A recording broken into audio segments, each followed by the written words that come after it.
अगला मुख्यमंत्री भारतीय जनता पार्टी का होगा। योगी आदित्यनाथ जी प्रधानमंत्री होंगे।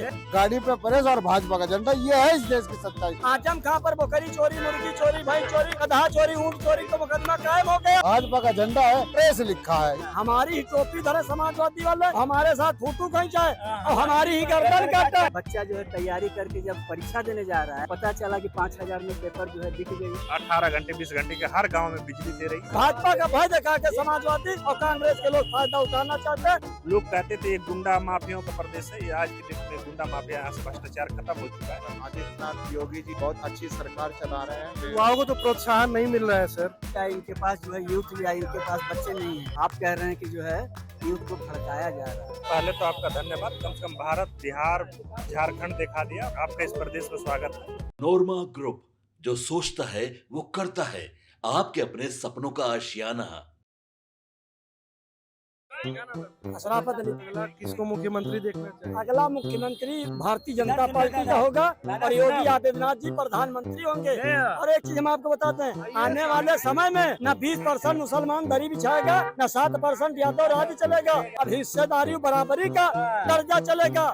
हमारी ही टोपी धरे समाजवादी वाले और हमारे साथ फोटो खींचाए और हमारी ही गर्दन काटे और कहें भाजपा तुम्हारी दुश्मन। केवल भाजपा का भय दिखा के समाजवादी और कांग्रेस के लोग फायदा उठाना चाहते हैं। समाजवादी पार्टी के मुखिया मुद्दाहीन, बुद्धि बेहीन और संस्कार बेहीन और कहीं से उड़ने उठने वाला नहीं है। तो आपकी बहुत बात करती है मुसलमानों की। इसीलिए आपने देखा आजम खां का क्या हाल है, जेल की सलाखों के पीछे पड़े। आजम खां पर बकरी चोरी, मुर्गी चोरी, भाई चोरी, गधा चोरी, ऊँट चोरी का मुकदमा कायम हो गया। और अखिलेश यादव पर रिवर फ्रंट आगरा की हाईवे क्यों नहीं जांच हुई, ये भी तो बहुत बड़ा संज्ञान का विषय है। असदुद्दीन ओवैसी साहब 14 तारीख को आए थे बहराइच। उन्होंने कहा कि अब बराबरी की हिस्सेदारी होगी और जो है अब दरी नहीं बिछाई जाएगी। आने वाले समय में समाजवादी को खुद ही नसीहत मिल जाएगी कि 27 में 27 सीटें जब नहीं आएंगी। मेरा नाम सतीश है। पहले तो आपका धन्यवाद, कम से कम भारत, बिहार, झारखंड दिखा दिया, उत्तर प्रदेश को नहीं देखा। आपके द्वारा हम लोग देख रहे हैं, यूपी का भी लोगों को देखेंगे। आपका इस प्रदेश में स्वागत है। धन्यवाद। आप किसको मुख्यमंत्री देखना चाहिए? देखिए, ये प्रदेश, उत्तर प्रदेश और जब बिहार की हम बात करते हैं, ये बीमारू प्रदेश का नाम दिया जाता है। जिस प्रदेश में शिक्षा को आप 27वां 28वां गिनती कर रहे हैं, रोड के मामले में 27वां 28वां गिनती कीजिए, बिजली के मामले में, मगर 2017 के बाद ये प्रदेश में 18वां या बिजनेस ड्यूज था, अब तीसरा आ गया है। जिस प्रदेश में सबसे ज्यादा एक्सप्रेसवे है भारत, 55% इस प्रदेश में एक्सप्रेसवे है। 7 एक्सप्रेसवे बन गए हैं, 5 चल रहे हैं और 10 प्रस्तावित है। सबसे ज्यादा इस प्रदेश में मेट्रो है, सबसे ज्यादा एयरपोर्ट बने हैं। इस प्रदेश में सबसे ज्यादा प्रधानमंत्री सम्मान निधि योजना मिली। इस प्रदेश में सबसे ज्यादा किसानों का बकाया गन्ना का रेट मिला है। MSP लगातार बढ़ रही है, सरकार लगातार बिजली दे रही है। 18 घंटे 20 घंटे के हर गाँव में बिजली दे रही है। इस प्रदेश का आम जनमानस, जिसका झोपड़ी रहता था, उसका आज की डेट में पक्का मकान है। आप मूर्ख बना के एक बार मुख्यमंत्री बन सकते हैं, मगर लगातार मुख्यमंत्री बनने के लिए आपको निरंतर काम करना पड़ेगा। ये उत्तर प्रदेश जैसे राज्य में जहाँ पे लोग कहते हैं कि जात पात की राजनीति उत्तर प्रदेश और बिहार का, इसी प्रदेश में आप देखेंगे कि 37 साल के बाद रिपीटेड सरकार कोई आई योगी आदित्यनाथ के, तो कहीं ना कहीं वो छाप सभी जो है, कहीं कहीं लोग कहते थे ये गुंडा माफियाओं का प्रदेश है, आज के डेट में गुंडा माफिया यहाँ से भ्रष्टाचार खत्म हो चुका है। और जिस प्रकार से बड़े बड़े व्यवसायी आ रहे हैं, जिस प्रकार से बड़े बड़े व्यवसाय लग रहे हैं, आपको देखेंगे लखनऊ में ब्रह्मोस डिफेंस लगा है, आपका कानपुर में आप देखेंगे तो बारूद का लगा है। सबसे बड़ा चिप का कारखाना, जिस पर हम बाहरी देशों पर डिपेंड थे, आपका नोएडा में लगने वाला है। मेट्रो से आप मेरठ आने में 3 घंटा का सफर लगता था, मात्र 45 मिनट और 50 मिनट ले। तो सबसे ज्यादा खुशहाल कहीं है तो उत्तर प्रदेश है। और आने वाले में जब ऐसे योगी सन्यासी जब आपका सेवक होते, तो उनके पास खाने का 1 रुपया नहीं होता। राजीव गांधी जी कहते थे कि हम दिल्ली से 1 रुपया भेजते हैं, मगर ग्रामीण क्षेत्र में जाते जाते 15 पैसा हो जाता है। आपके द्वारा DBT के द्वारा मनरेगा से लेकर विधवा, विकलांग जो भी पेंशन जाती, उनके खाते में सीधा जाता है। 2 रुपया डालेंगे 2 रुपया, 500 रुपया डाले तो 500 रुपया जा रहा है। छात्र कहीं ना कहीं खुन्नस दिखा रहे हैं। छात्रों का आप हित की बात करें, ये प्रदेश की सरकार 9,18,000 वैकेंसी अब तक ले कर दी, मगर किसी का भ्रष्टाचार और भतीजवाद का एक नहीं लगा सके। पेपर लीक हुआ है, मैं मानता हूँ, और जो भी इस भ्रष्टाचार में और पेपर लिप्त में आया, उसका कहीं ना कहीं बुलडोजर से घर तोड़ा भी गया है। लेकिन जो बच्चे खुदकुशी किए हैं उसके बारे में आप क्या? देखिए, निश्चित रूप से ये बड़ा मामला है। अगर बच्चे खुद कर रहे हैं तो निश्चित रूप से सरकार को थोड़ा एक्शन लेना चाहिए, और जो भी एजेंसियां हैं उस पर थोड़ा सा और टाइट कर देना चाहिए। अगर किसी भी विद्यालय से अगर पेपर लीक हो रहा है, उस विद्यालय को निश्चित रूप से एक बहुत बड़ा दंड देना चाहिए। जी, तो अगर उसको थोड़ा सा टाइट कर दिया जाए और थोड़ा सा मैं आपके माध्यम से कहना चाहता हूँ, आप कंप्यूटर बेस पे एग्जाम करेंगे तो निश्चित रूप से 80% पेपर लीक होने का मामला खत्म हो जाएगा। यही देश में 1 करोड़ लोग सीबीटी के द्वारा रेलवे का पेपर दिए, बैंक का पेपर दे रहे हैं, कहीं पेपर लीक नहीं हो रहा है। मगर जैसे नीट का जैसे पेपर आता है कहीं ना कहीं लीक होता है। कम से कम कंप्यूटर बेस्ड पेपर हो जाएगा तो चीजें कम हो जाएंगी। अच्छा, लेखपाल का भी पेपर लीक हुआ और छात्रों की कहीं ना कहीं ये भी मांग रही है कि स्कोर कार्ड जारी की जाए ताकि जो ट्रांसपेरेंसी है बनी रहे, ताकि पता चलेगी कि वो कितने पानी में है। स्कोर कार्ड जारी हुआ तो उनको पता चलेगा कि हमारा कितना नंबर आया अगली बार और कितना मेहनत करेंगे तो हमारा हो जाएगा। देखिए, कट ऑफ जब जारी होता है तो समझ में आ जाता है कि हम इस कट ऑफ से पीछे हैं, उनको तैयारी करना चाहिए। अगर ऐसी है तो सरकार को ऐसी मंशा लेकर उनको बच्चों को भी निराश स्कोर कार्ड तो जारी करना चाहिए, निराश क्योंकि सेंट्रल के जितने भी एग्जाम होते हैं सबके स्कोर कार्ड जारी हो।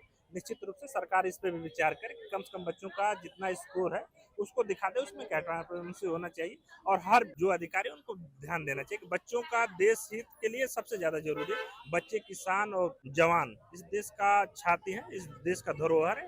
आप इनको जितना सुरक्षित और जितना संभाल के लिए चलेंगे वो आपके लिए उतना ही फल देंगे। ये क्या नाम है आपका? विष्णु किशोर जौहरी। देख रहे थे तब से आप परेशान थे, आपकी बात रखी जाए, क्या मुद्दा है आपका? हमारा कोई मुद्दा नहीं है। हमें बहुत खुशी होती है कि हमारे प्रदेश के अंदर, उत्तर प्रदेश के अंदर जो है आदित्यनाथ योगी जी जो है बहुत अच्छी सरकार चला रहे हैं और जो युवाओं को और आने वाली पीढ़ी को जो ये अपना प्रोत्साहन दे रहे हैं और जो योगदान दे रहे हैं और जो मेहनत कर रहे हैं हमारे युवाओं को तो प्रोत्साहन नहीं मिल रहा है सर, ना रोजगार के एवज में ना परीक्षाओं के वजह। पेपर लीक हो रहा है, लीक छोड़िए, लीक के बाद कितने बच्चे आपने देखा होगा कर रहे हैं। लेखपाल का भी पेपर हुआ यूपी में, वही लीक हो गया। देखिए, ये एक जो है संजोग की बात है और त्रुटियां होती रहती हैं और सुधार भी होते रहते हैं। सर, सुधार नहीं हो रहा, यही तो प्रॉब्लम है। देखिए, सुधार और भी काफी कार्यों में हुआ है और इसमें भी हो रहा है, लेकिन थोड़ा सा टाइम लगता है। थोड़ा सा वेट कीजिए, हथेली पे तो सरसों नहीं जमती ना। लेकिन अगर यूथ की बात नहीं मानेंगे तो कहीं ना कहीं यूथ इनके लिए बड़ा रोड़ा आगे आगामी चुनाव में पैदा कर सकते। देखिए, यूथ को जो है भड़काया जा रहा है। जो अपोजिट पार्टी है, विपक्षी पार्टी है, तो वो संतुलन बनाए रखने के लिए वो ऐसा कार्य ना करें जिससे जो है हमारे छात्रों को कोई हानि हो। देखिए, ऐसा है, यूथ को भड़काया जा रहा है कह रहे हैं। लगता है इनके पास जो है यूथ या इनके पास बच्चे नहीं है, इन बच्चों को जो है एजुकेशन नहीं दे रहे हैं। साक्षात जो है जो चीज प्रतीत हो रही है पूरे भारत में, पूरे विश्व देख रहा है भारत के ड्रामा को। आप कह रहे हैं कि जो है यूथ को भड़काया जा रहा है। देखिए, बिना कोई भड़काए हुए जो है हमारे छात्र जो है, नौजवान जितने भी हैं और इस तरह से गलत राह पे नहीं आ सकते थे। इसमें कहीं ना कहीं विपक्ष ने अपनी जो है आग लगाने का काम किया। विपक्ष ने पेपर को लीक कर दिया, लेखपाल का, मेडिकल का और सारी चीजों का।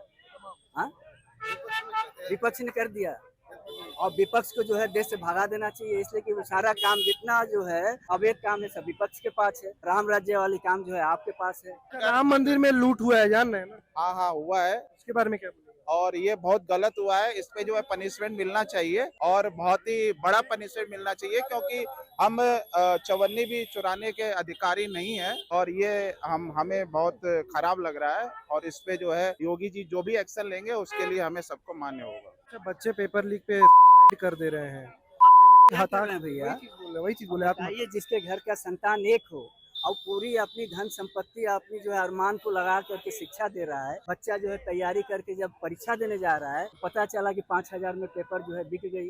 बारे भैया मंत्री जी, 5,000 में आप अपने आदमियों से पेपर जो है बिकवा दे रहे हैं और इनका जो है इंटरमीडिएट करके आए हों या फिर जो है बीएससी करके आए हों नीट परीक्षा देने के लिए, उनका सारा की सारा सपना जो है मिट्टी में मिल गया। उनका सुपुत्र तो डॉक्टर बनने की ख्वाब दिख रहा था, वो किसान एक स्वीपर भी नहीं रह गया, उनकी बुढ़ापे की सहारा तक चला गया। प्रेस गाड़ी पे प्रेस और भाजपा का झंडा, ये है इस देश की सच्चाई। क्योंकि सच्चाई जनता के सामने नहीं आ रही, सब बिक चुकी है, कलम बिक चुकी है। ये तमाशा है, भाजपा का झंडा है और प्रेस लिखा है, यानी कि इस देश की कलम तक इन्होंने खरीद ली। अब क्या सच्चाई हम आपके सामने कहें, क्या सच्चाई देश के युवाओं की कहें। एक बेटी को बाप पढ़ाता है और उसके कोचिंग कराता है, कर्जा करके उसको पढ़ाता है, और जब पेपर लीक हो जाता है वो आत्महत्या कर लेती है। उस बाप की हालत क्या होगी, उस परिवार की हालत क्या होगी। और सच्चाई अगर कहेंगे तो ये हालत है कि प्रेस और भाजपा। आपके सपनों को हमने सजाया है। ई होम्स पैनोरामा को हमने बनाया है। ई होम्स मेरा एक सपना था जिसपे मैं पिछले 4 साल से काम कर रहा था। हमने जो बनाया है वो सबने है माना। ई होम्स पैनोरामा में हो आपका भी आशियाना। और फाइनली हमने 2021 में इस प्रोजेक्ट को लॉन्च किया। बहुत लोग अप्रिशिएट कर रहे हैं कि पूर्णिया जैसे शहर में, बिहार के, एक तो बिहार की बात करें उसमें भी पूर्णिया जैसे छोटे जगह में इस तरह का लाइफस्टाइल देना, ये सुन के हम लोगों को बहुत अच्छा लगता है। ई होम्स में हमने कुछ और भी किया है, जैसे हम जिस जगह में रह रहे हैं हमारे फैमिली सिक्योर हो, उनको सिक्योरिटी का ध्यान में रखा है। आपकी सुविधा और सुरक्षा आपके लिए खास है, ये आपका विश्वास है। इसमें आर्टिफिशियल इंटेलिजेंस का 7 लेयर सिक्योरिटी का हमने इस्तेमाल किया है। लस ग्रीन कैंपस को बनाया है। यदि हमारा बाउंड्री वाल है तो वो वर्टिकल गार्डन है। ये जितनी भी फैसिलिटी होता है एक इंटरनेशनल टाउनशिप में, ई होम्स है, ये हम लोग विश्वास नहीं कर पा रहे हैं। जो भी हमारे मित्र दोस्त या जो भी हमारे बाहर के बाहर आते हैं तो हम लोगों को बहुत अच्छा सुनने को मिलता है और बहुत अच्छा क्रेडिट मिल रहा है। वो सारा हमने सिर्फ एक बिल्डिंग नहीं बनाया, हमें एक बहुत अच्छा लाइफस्टाइल दिया ई होम्स में, और मेरा एक सपना था जिसको मैं आज फुलफिल होते हुए देख रहा हूँ। ये आपका आवास है। ई होम्स पैनोरामा में अब आपका निवास है। E Homes Panorama, luxurious lifestyle redefined. Panorama Group, जो सोचता है वो करता है। अगर ये वीडियो पसंद आई और वह बिहार के राजनीति और बिहारियत से सरोकार रखेनी तो सब्सक्राइब बटन दबा के चैनल के सब्सक्राइब कर ली। ओजे एगो घंटी बा, ओकरा बटन दबा देला से कुल सटीक और मारक खबर रुआ मुफ्त में मिल जाई। अगर रुआ पत्रकारिता के हमनी के नया प्रयोग में सहयोग कर चाहतानी तो ज्वाइन बटन दबा दी। पेटीएम नंबर नोट कर ली 9386816700।